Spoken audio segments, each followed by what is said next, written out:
Olá, boa noite a todos. Dando continuidade então aos nossos estudos, hoje o tema da aula é libertação do ego. O assunto do ego em si, as suas definições, foi amplamente então estudado já por nós nas aulas anteriores. No entanto, antes de começar o capítulo propriamente dito, é interessante fazer a definição de alguns termos que a autora vai utilizar. Por exemplo, id. Id é o componente nato dos indivíduos, ou seja, as pessoas nascem com ele. Consiste nos desejos, nas vontades e pulsões primitivas, formado principalmente pelos instintos e desejos orgânicos pelo prazer. A partir do id, desenvolvem-se as outras partes que compõem a personalidade humana, o ego e o superego. Então, o id seria o componente nato de todos os indivíduos, aquele componente mais primário e, contudo, mais primitivo da nossa psique humana. E é através do id, então, que se manifestam o ego e o superego. O ego surge, então, a partir da interação do ser humano com a sua realidade, adequando seus instintos primitivos, o id, com o ambiente em que vive. É também chamado de princípio da realidade e é o mecanismo responsável pelo equilíbrio da psique. Ele procura regular os impulsos do id, ao mesmo tempo que tenta satisfazê-los de modo menos imediatista e mais realista. Graças ao ego, a pessoa consegue manter a sanidade da sua personalidade. O ego começa a se desenvolver já nos primeiros anos de vida do indivíduo. Então o ego, ele vem para adequar esses instintos tão primitivos do id à nossa realidade, à nossa sociedade. E ele já vai começar então a se desenvolver logo nos primeiros anos de vida. E aí nós entramos então no terceiro conceito a ser definido, que é o superego. O superego então se desenvolve a partir do ego e consiste na representação dos ideais e valores morais e culturais do indivíduo. O superego, ele atua como um conselheiro para o ego, isso porque o alerta sobre o que é ou não moralmente aceito, segundo os princípios que foram absorvidos pela pessoa ao longo da sua vida. De acordo com Freud, o superego começa a se desenvolver a partir do 5º ano de vida. É quando o contato com a sociedade começa a se identificar, a se intensificar, através da escola, por exemplo. Então, o superego é como se fosse uma capa ao redor do ego, uma capa que vai moldando, então, a própria personalidade e os seus próprios comportamentos para que eles se adequem à sociedade, para que eles se adequem às exigências das demandas morais, das demandas sociais de cada grupo. E assim, o id, o ego e o superego são os 3 componentes da formação da personalidade. São as representações da impulsividade, da racionalidade e da moralidade. E aí, a Joana, então, ela começa dizendo, logo no primeiro parágrafo desse capítulo, que o id, que é o desejo e o prazer, se exterioriza na forma do ego, e isso faz com que seja permitido o controle da constatação consciente da realidade, como essa herança, dos registros mais profundos da psique.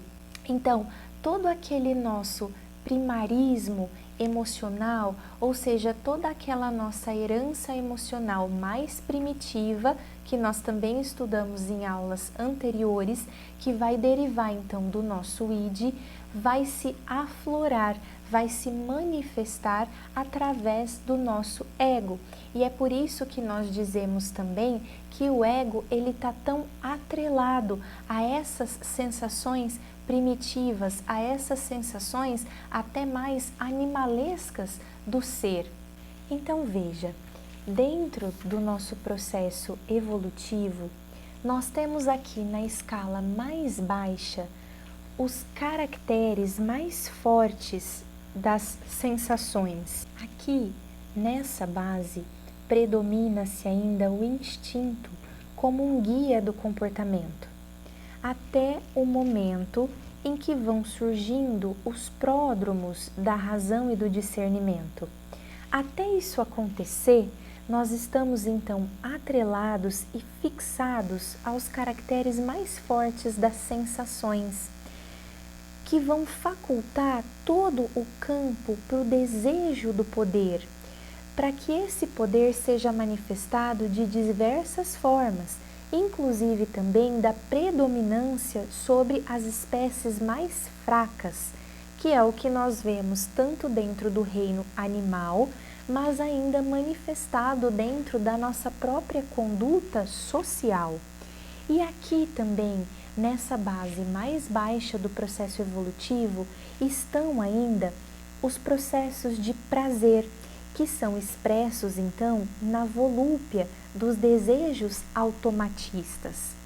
E aí, devagarzinho e contando, claro, com inúmeros níveis dentro de um degrau para o outro, nós vamos saindo então dessa fase animalizada e nós vamos então ascender para o próximo degrau, que seria o degrau em que ocorre o desenvolvimento do ego, o desenvolvimento do ego para a sobrevivência do ser, porque afinal de contas, sem o ego, a sua individualidade ela não existiria.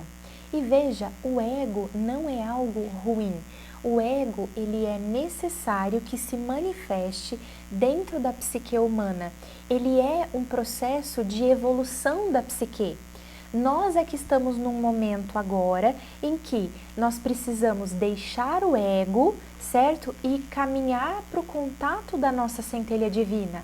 Mas houve um momento dentro da nossa evolução que nós precisamos deixar o id e alcançar o ego.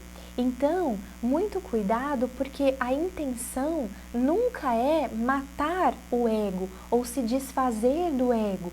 Ele não pode ser tratado como um vilão, porque faz parte da evolução da psique, faz parte do processo, e sem ele nós não seríamos então indivíduos, porque não teríamos a consciência individual inerente a cada ser dentro dessa escala da nossa própria evolução.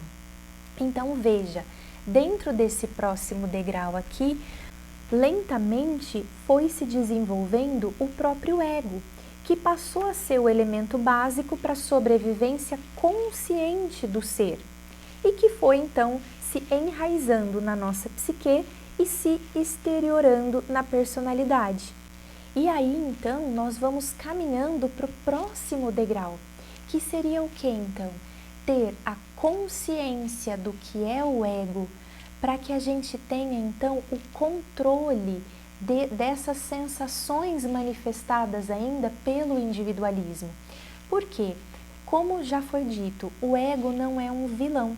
Nós não vamos então aniquilar o ego. O que nós precisamos é conhecer o ego, conhecer como ele funciona, conhecer o processo dessas sensações primitivas, para que aí nós possamos então controlar os instintos egóicos, assim como nós já controlamos, já aprendemos a controlar esses instintos mais primários do próprio id.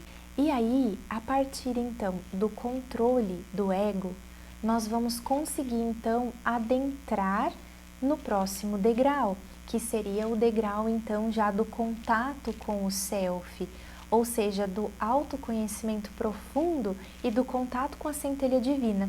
É claro que isso é uma manifestação muito didática, né? E nós temos N processos e N etapas, né, entre cada uma delas. Então, nós nunca vamos deixar completamente o id e ficar no ego, né? Depois a gente vai para o processo de autoconhecimento.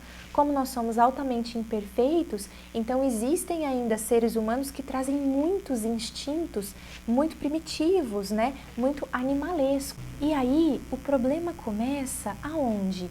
Quando a gente começa, então, a autovalorizar o ego, quando nós começamos a exacerbação do ego, que são as paixões enraizadas dentro de cada um de nós. Então, a questão evolutiva que nós precisamos superar é que nós adquirimos uma consciência individual para que a gente possa se defender e para que a gente possa expressar a nossa individualidade no mundo.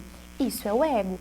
Agora, o que nós não podemos fazer é exacerbar o ego, ou seja, achar que essa individualidade pode preponderar acima do altruísmo, acima da coletividade, né? Mas tudo isso faz parte do processo de aprendizagem. Então, nós estamos agora tentando, né, entender como isso funciona, para que a partir daí a gente comece então a tentar se policiar ou nos policiarmos, né, para não deixar essa exacerbação do ego aflorar.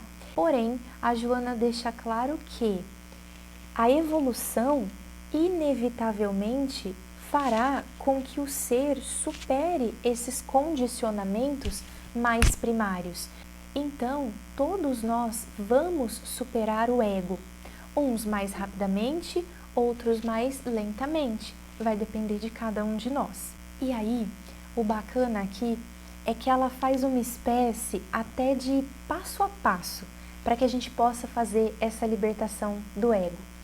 E o passo mais importante, o primário, né, para fazer com que a gente quebre essa exacerbação e essa necessidade, né, de individualidade, é quebrar a paixão, ou seja, é quebrar o desejo.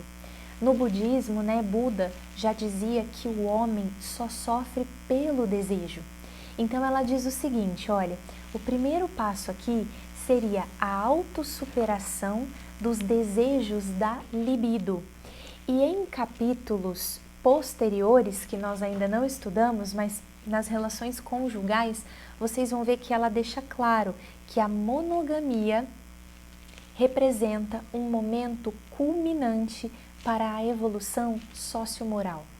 No entanto, quando nós falamos de libido, nós não estamos falando necessariamente da energia sexual no sentido de praticar o ato sexual, porque essa energia, que é a energia propulsora da vida, é a energia do próprio desejo. Então, essa libido, ela pode vir disfarçada e não pura e simplesmente, da seguinte forma. Então, essa libido disfarçada, ela pode ocorrer então na forma de posse, para que a pessoa então busque cada vez mais o próprio prazer. Então é aquela pessoa que ainda está presa no desejo de possuir algo ou alguém, e muitas vezes ela passa a vida traçando batalhas para possuir cada vez mais bens materiais ou até mesmo para tentar possuir pessoas como propriedade, porque a gente sabe, né, que isso ainda acontece, principalmente em relacionamentos, muitas vezes abusivos ou disfarçados, né, de um relacionamento mais suave, mas que existe ainda essa possessão, ou até mesmo em relação à posse material. E aí entram as artimanhas do ego, né, que faz a pessoa acreditar que ela precisa, por exemplo, de todas aquelas posses para deixar para os filhos, para deixar a família bem, mas que no fundo, o que ela tem mesmo é o desejo ainda da conquista. Então, é a libido sendo manifestada. E esse, então, vai ser o primeiro passo para que a gente quebre, então, essa sensação tão individualista do próprio ego.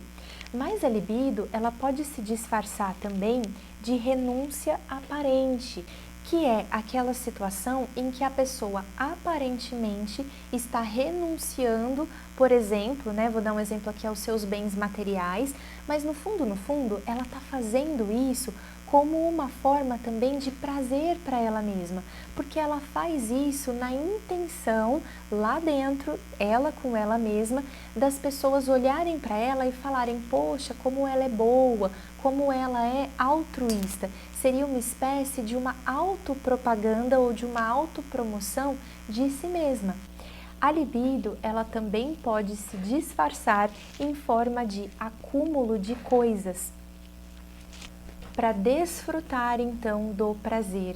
E às vezes, né, para não achar que nós estamos ainda tão presos a essa individualidade do ego, a gente costuma então sempre olhar para as outras pessoas, né? E aí você pode pensar, não, mas eu não tenho acúmulo de coisas. Mas às vezes é uma coisa muito pequena, né? Então um acúmulo de roupas, um acúmulo de sapatos, né? Que são coisas mais dentro do nosso cotidiano, mas que ainda nos mostra a individualidade. Então aí a gente percebe como que é difícil, né, muitas vezes, se desfazer dessa individualidade, né, se desfazer dessas flechas que nos prendem ainda ao mundo material, né? E tudo que nos prende ao mundo material, então lembrando, vem através do desejo de possuir, ou seja, do desejo da libido, certo? Que pode também se disfarçar através da solidariedade externa, que também é aquele quesito. Eu vou muitas vezes fazer um trabalho voluntário, mas a minha intenção real, eu estou me solidarizando com a outra pessoa, mas a minha intenção real é algum proveito que eu vou conseguir tirar, né? Ou seja, eu tenho uma vantagem em relação a isso, ou é de fazer alguma propaganda, ou é de conseguir alguma coisa no futuro. Então, temos que analisar realmente qual é a nossa intenção verdadeira. E claro, né, nós temos então a libido, né, vinda aí também como contínuas experiências sexuais, que aí ela chama, né, do prazer exorbitante. Mais uma vez, então, lembrando, né, a monogamia representaria aí um momento culminante, né, da nossa evolução sociomoral. Então, para não encarar que nós temos essa individualidade e que nós não somos tão bons como parecemos, o ego ele vai também usar de várias artimanhas para fazer com que você fuja da realidade. E essas fugas, elas podem ser manifestadas de diversas formas. Por exemplo, ela pode ser manifestada na forma de projeção. Ou seja, projetar no outro aquilo que você tem dentro de si, mas ainda não tem coragem de encarar. Então, como eu não tenho a coragem ainda, nem a maturidade emocional para admitir que eu não sou tão perfeito assim, o que eu faço? Ao invés de eu olhar a minha sombra, eu vou encontrar naquelas outras pessoas os defeitos que eu tenho, mas que eu não consigo ver. Nós já falamos isso em várias aulas, mas isso é uma das principais coisas que nós fazemos como artimanha do ego, para não encontrar, então não fazer esse encontro muitas vezes tão doloroso. E é aquela lição, aquela velha lição do Evangelho que nós já conhecemos, né? Que é o argueiro e a trave no olho. Então veja, nós temos que tomar muito cuidado. E isso é um processo difícil de encarar, mas se eu identifiquei um defeito grave em outra pessoa e eu estou pensando muito nesse processo, com certeza eu tenho isso dentro de mim e estou então projetando aquilo na outra pessoa. E como já foi falado também várias vezes em outras aulas, pode ter certeza que nós vamos ter pessoas aqui que vão falar, imagina, jamais, eu nunca serei igual àquela pessoa que eu estou criticando, né? Mas não é bem assim. Então nós temos vários estudiosos renomados, vários espíritos muito mais alavancados moralmente, intelectualmente do que nós e que passam essas mensagens de que essa é uma lição verdadeira. Então a projeção, ela acaba sendo a principal artimanha do ego, mas ela também pode ser um exercício muito bom para a gente praticar. Porque ao invés então de você ficar preocupado com isso, Você pensou no defeito daquela pessoa? Use então agora isso como um exercício, a partir do momento que você trouxe para a luz da consciência. Se eu estou muito preocupada com o defeito daquela pessoa, vou então agora me policiar para ver aonde eu posso manifestar essas características em mim. E lembrando que tudo que a gente traz para a luz da consciência, nós podemos resolver. O problema é quando a gente ainda não percebe o erro que a gente está cometendo, tá? Então todo esse processo é oportunidade para aprender. E a gente pode transformar então a projeção, assim como as outras artimanhas todas, em exercícios para nós mesmos. E aí, a segunda maneira de se fugir da realidade, que a Joana narra aqui, é a compensação. Então, é aquela coisa assim, né? Vamos colocar aqui na balança. Eu já reconheço, por exemplo, que eu sou imperfeito numa determinada área, eu não quero mudar por N motivos, eu estou muito atrelado àquele desejo, eu estou muito atrelado àquela paixão, mas eu já tomei consciência. Então, o que eu tento fazer? Eu compenso em outra área, né? Então, de repente, eu vou, não sei, compensar de N formas possíveis, mas eu posso fazer um trabalho, eu posso doar dinheiro, eu posso fazer o que for, certo? Para compensar as minhas imperfeições. E a gente vê muito isso dentro da nossa própria sociedade, né? Então, vamos pegar, por exemplo, empresas, não indivíduos, né? Mas só para a gente dar um exemplo aqui. Mas você vê, às vezes, empresas que são altas potências, que prejudicam o meio ambiente, que jogam aí no mercado, por exemplo, alimentos que são muito nocivos para as pessoas, né? Então ela está prejudicando, ela está matando as pessoas aos poucos, mas em compensação tem um trabalho social muito legal, faz altas doações, né? Então isso é uma das, tá, pessoal, formas de se compensar, certo? Para tentar fugir, então, dessa realidade, tá bom? E a gente pode fazer isso, então, de diversas formas também. Podemos também fugir da realidade fazendo deslocamentos. O que é o deslocamento? É uma transferência, né? Então você transfere, tá certo? Toda vez que alguém toca naquele ponto, ou toda vez que você é colocado, né, até mesmo por forças maiores, em contato com algo para te fazer encarar aquele defeito ou essa individualidade que você tem, e aí você tenta deslocar então o seu pensamento ou o assunto em si para outras pessoas, né, ou para outras situações, para não encarar aquilo de frente, tá? Podemos fazer também a introjeção. O que é a introjeção? É valorizar pensamentos ou atitudes de outras pessoas e pegar isso para si.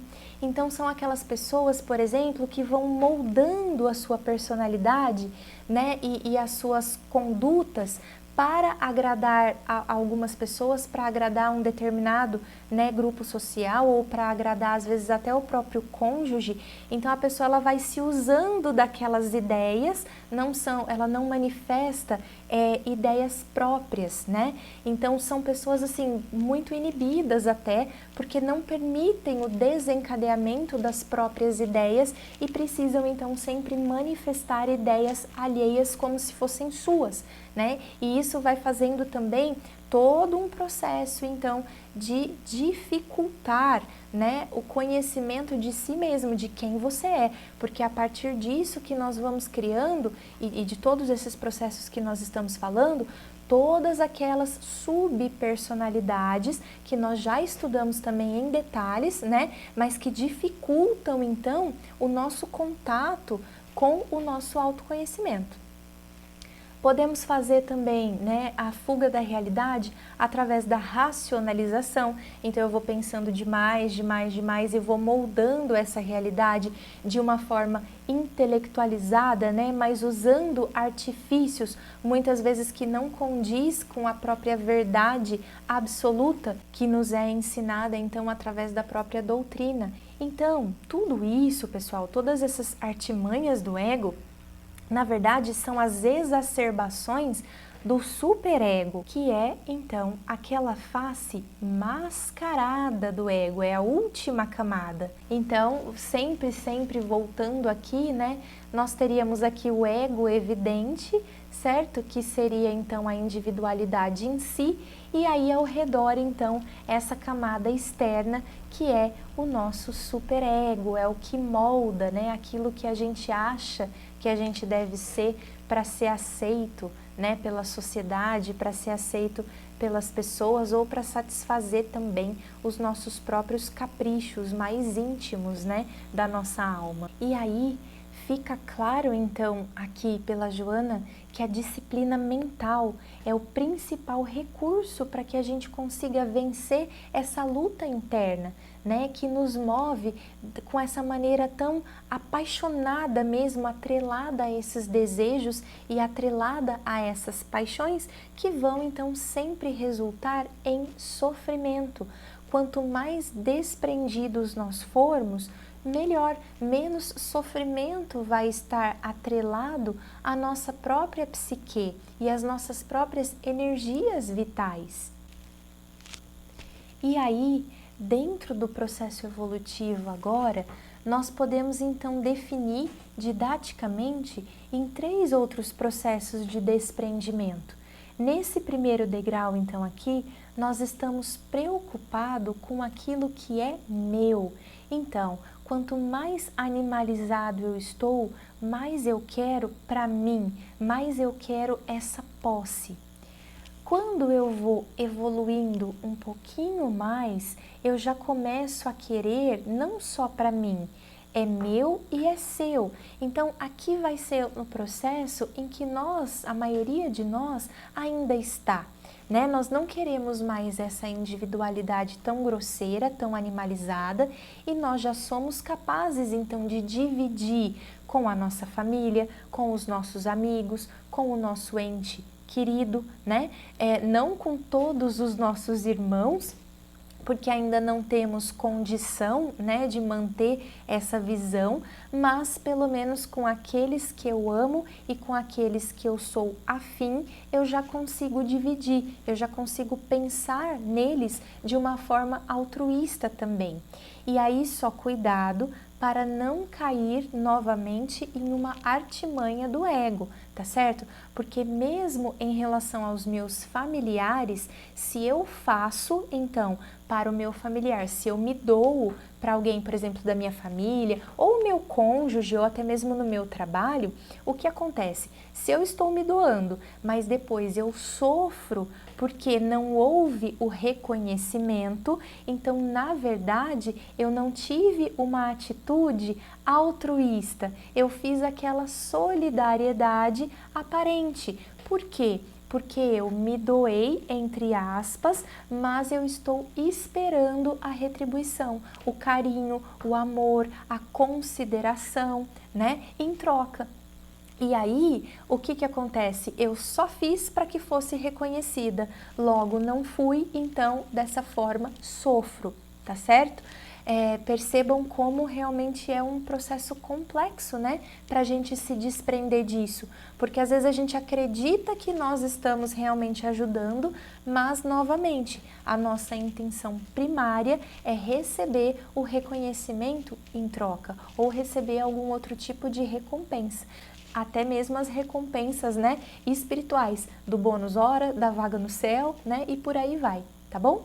Mas todos nós vamos caminhar então para o terceiro degrau dessa etapa, que seria então o é para você, é para o outro, que aí os grandes mestres, né, e aqui eu vou citar, claro, o Chico Xavier, né, que teve uma vida 100% de doação para as outras pessoas, né, de doação para todos aqueles indivíduos, né, que entraram em contato com ele, para a doação de todos aqueles indivíduos que tiveram aí as suas mensagens ao alcance, as suas lições e o seu exemplo.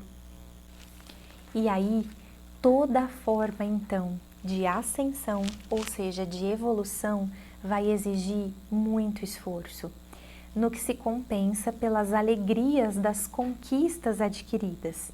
No que diz respeito, no entanto, à superação do próprio ego, né? A contribuição da vontade às vezes é muito difícil, porque hoje, em uma sociedade em que as compras, o consumismo desenfreado, né, é manifestado como algo de prazer, como algo a ser atingido, né, como o uso do alcoolismo, como as festas, vão formando todos os nossos conflitos do cotidiano, mas para muitos ainda é muito difícil ir contra tudo isso, porque você vai ser o diferente dentro do grupo social, e ser diferente dentro do grupo social muitas vezes significa não ser aceito. Então nós vemos uma sociedade caminhando para um determinado rumo, com várias influências para aquilo que nós estamos estudando, que seria um movimento contrário, né? Mas a Joana, ela garante aqui para gente que a sensação de alegria e de bem-estar que vai ser conseguida, então, quando nós realmente superarmos esse processo e fizermos a nossa transição de consciência do próprio ego, ela diz que vai ser algo, então, maravilhoso. E eu acredito que seja algo que não dê para explicar muito com palavras, né? Que nós vamos ter, então, que evoluir para chegar nesse estado e para chegar nesse desprendimento. E aí, lembrando também que à medida que cada um de nós se desenvolve moralmente e ficamos mais perto da espiritualidade, nós modificamos também a constituição molecular da organização física e as necessidades físicas também se alteram, dando lugar às mais sutis emoções que vão passar a governar o nosso comportamento, trabalhando as células e o seu cronograma organizacional, que se põe a elaborar equipamentos de acordo com os novos impulsos, que agora serão mais sutis e menos tóxicos, que antes exigiam estruturas mais densas e menos grosseiras, tendo em vista a indumentária para revestir esse novo ser, que vai superar o ego tenaz e dominador.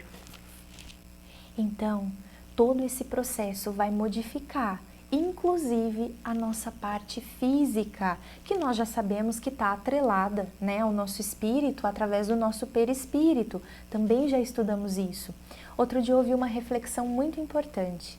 Quando Jesus Cristo encarnou num corpo humano, vocês imaginem o quantum energético, né, que esse corpo precisou suportar. Então é claro que a constituição molecular, a constituição morfológica do sistema nervoso central dele não poderia ser a mesma que a nossa. A qualidade do sistema nervoso central, a qualidade do cérebro, a qualidade dos neurônios era infinitamente maior. Então quando nós vamos atrelando todo esse processo de conhecimento, nós vamos mudando inclusive a nossa própria constituição física da matéria tridimensional. E aí, para a gente encerrar, eu queria deixar com vocês aqui uma sugestão de leitura, que é esse livro aqui, A Sublime Oração de Francisco de Assis, de Alírio de Cerqueira Filho.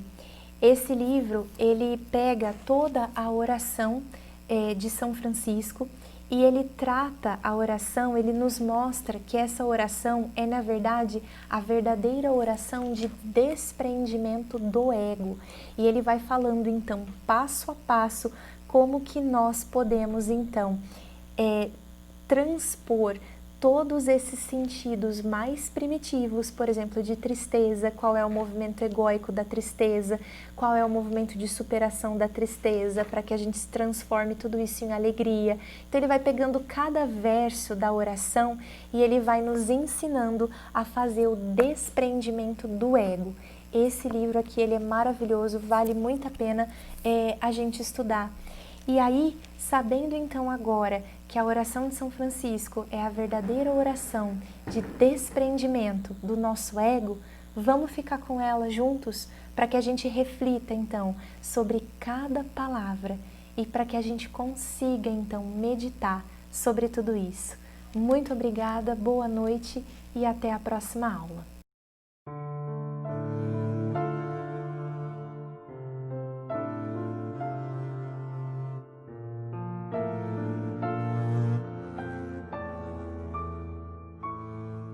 Senhor, fazei-me um instrumento de vossa paz.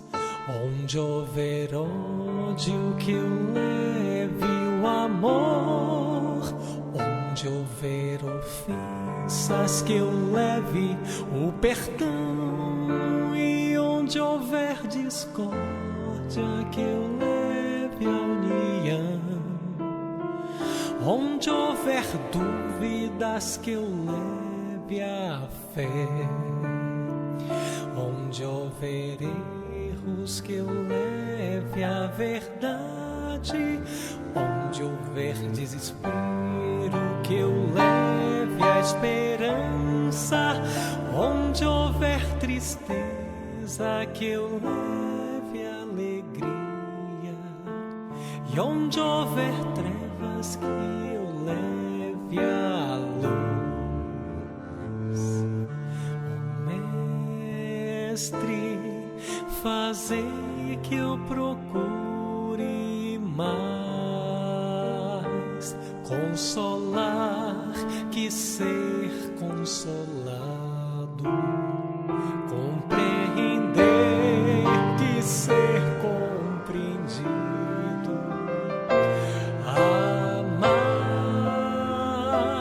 que ser amado, pois é dando que se recebe, é perdoando que se é perdoado, e é morrendo que se vive para a vida eterna.